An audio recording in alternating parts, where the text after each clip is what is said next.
Hi friend, today vlog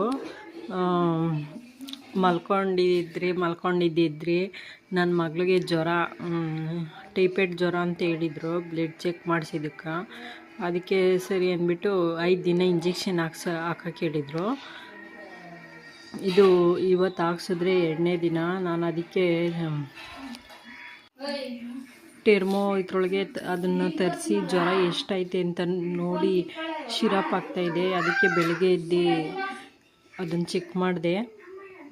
ಮಕ್ಕಳು ಯಾರಿಗೇನಾದರೂ ಆಗಲಿ, ಮಕ್ಳಿಗೆ ಹುಷಾರಿಲ್ಲ ಅಂದರೆ ನಮಗಂತೂ ಕೈ ಕಾಲು ಓಡಲ್ಲ, ಮನಸ್ಸು ಬೇಜಾರು, ಏನು ಕೆಲಸ ಮಾಡೋಕ್ಕೂ ಬೇಜಾರು. ಹಂಗೆ ನನ್ನ ಮಗಳಿಗೆ ಚೆಕ್ ಮಾಡ್ತಾಯಿದ್ದೆ ಅಂದ್ಬಿಟ್ಟು ನನ್ನ ಮಗಳನ್ನ ಅಮ್ಮ ನನಗೂ ಚೆಕ್ ಮಾಡು ಅಂತ ಅನ್ನೋ ಬಾಳೆಕಿಕ್ಕಿ. ಆಮೇಲೆ ನನ್ನ ದೊಡ್ಡ ಮಗಳು ಅವಳು ಅಮ್ಮ ನನಗೂ ಚೆಕ್ ಮಾಡು ಅಂತ ಅಂದರು. ಜ್ವರ ಏನಿರಲಿಲ್ಲ ನನ್ನ ಮಗಳಿಗೆ, ಆದರೆ ತಲೆ ಮಾತ್ರ ಸುಡ್ತಾಯಿತ್ತು. ಅದಕ್ಕೆ ಜ್ವರ ಅಂದ್ಬಿಟ್ಟು ನನ್ನ ಮಗಳಿಗೆ ಅದು ಬೇವಿನ ಚಕ್ಕೆನ ಏನೋ ಜಜ್ಜಿ ರಸ ಮಾಡಿ ಕುಡಿಸ್ತಾರಂತೆ. ನಮಗೆ ಚಿಕ್ಕ ಮಕ್ಳಿಗೆ ನಮ್ಮಮ್ಮ ಎಲ್ಲ ಕುಡಿಸ್ತಾಯಿದ್ರು ಆ ಥರ. ಅದು ಕುಡಿದ್ರೆ ಜ್ವರ ಹೋಗ್ಬಿಡ್ತಾಯಿತ್ತು. ಆದರೆ ಇವಾಗ ಆ ಥರ ನಾಟಿ ಔಷಧಿ ಎಲ್ಲ ಇವಾಗ ಮಕ್ಳಿಗೆ ಹಿಡಿಯಲ್ಲ ಅಂತ ಗೊತ್ತು. ಆದ್ರೂ ಅವ್ರ ನಂಬಿಕೆ ಅದು ಕುಡಿಸೋಣ ಅಂತ. ನಮ್ಮ ಅಣ್ಣನ ಹೆಂಡ್ತಿ ಗೊಜ್ಜು ಮಾಡಿ ನಾಷ್ಟಕ್ಕೆ ಟಿಫನ್ ಮಾಡೋಣ ಅಂದ್ಬಿಟ್ಟು ಪ್ಯಾಂಟ್ ನೋಡು, ಟೀ ಶರ್ಟ್ ನೋಡು ಇದ್ರು. ಇವನು ನನ್ನ ಮಗನು ಬೆಳಿಗ್ಗೆ ಎದ್ದಿದ ತಕ್ಷಣ ರೆಡಿಯಾಗಿ ಬಟ್ಟೆ ಹಾಕಿ ಡ್ರೆಸ್ನ ಚೇಂಜ್ ಮಾಡಿ ಬೇರೆ ಡ್ರೆಸ್ ಹಾಕ್ಕೊಂಡು ಅದು ನಾನು ಹೇಳಿದ್ನೆಲ್ಲ ಬೇವಿನ ಚಕ್ಕೆ ಅಂತ ಅದನ್ನು ರಸ ಮಾಡಿ ಫಸ್ಟು ಒಳ್ಕೊಳ್ಳೋದು ಕುಟ್ಟಿ ರಸ ಮಾಡ್ತಾಯಿದ್ರು. ಇವಾಗ ಮಿಕ್ಸಿನಾಗ ಹಾಕಿ ಹಂಗೆ ರಸ ಮಾಡಿ ಕೊಡ್ತಾಯಿದ್ದೆ ಗ್ಲಾಸಲ್ಲಿ. ಕುಡಿಯಮ್ಮ ಅಂತ ಬೆಲ್ಲ ಕೊಟ್ಟು.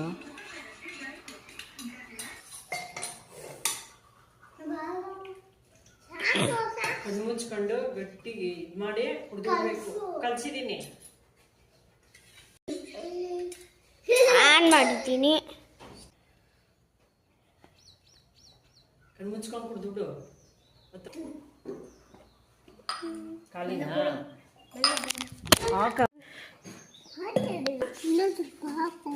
ಫಸ್ಟು ಇದನ್ನು ಕುಡಿ, ಆಮೇಲೆ ಇನ್ನೂ ಸ್ವಲ್ಪ ಹಾಕ್ತೀನಿ. ಹಾಂ, ಕುಡಿ. ಓ ವೆರಿ ಗುಡ್.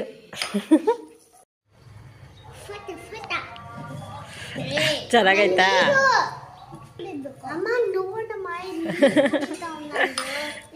ತಿಂದಪ್ಪ? ಏನು ತಿಂದೆ? ಹಾಯ್ ಮಾಡ ಇಲ್ಲೋಡ ಬೈರ ಇಲ್ಲೋಡು ಪಾಪು ಬಿಡು ಚರಣ್. ಬೈರ ಬಾಯಿಲಿ ನೀನು ಅದೆಲ್ಲ ಕಿತ್ತಾಕ್ಬೇಡ. ಬಾಪ ಇಲ್ಲಿ.